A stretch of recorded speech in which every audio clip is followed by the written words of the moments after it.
अस्सलाम वालेकुम। आज मैं आपको 7 वाट एसएमडी संभल करने का तरीका बताऊँगा जो बहुत ही आसान और ईज़ी तरीका है।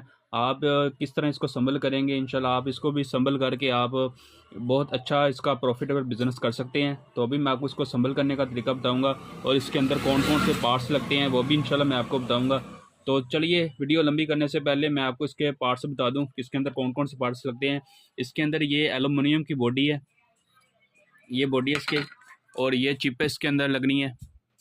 1 mm इसकी थिकनेस है, 28-35 का दाना लगा हुआ है और 14 सी इसके अंदर एलईडी लगी हुई है और एक कैपेसिटर है 4.7 का।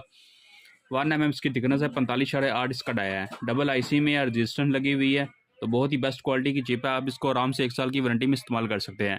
नेक्स्ट वीडियो में आपको बताऊंगा कि कौन सी चिप आप 1 साल की वारंटी में इस्तेमाल कर सकते हैं, कौन सी चिप आप विदाउट वारंटी में इस्तेमाल करेंगे। ये जो चिप है ये 1 mm थिकनेस है, 45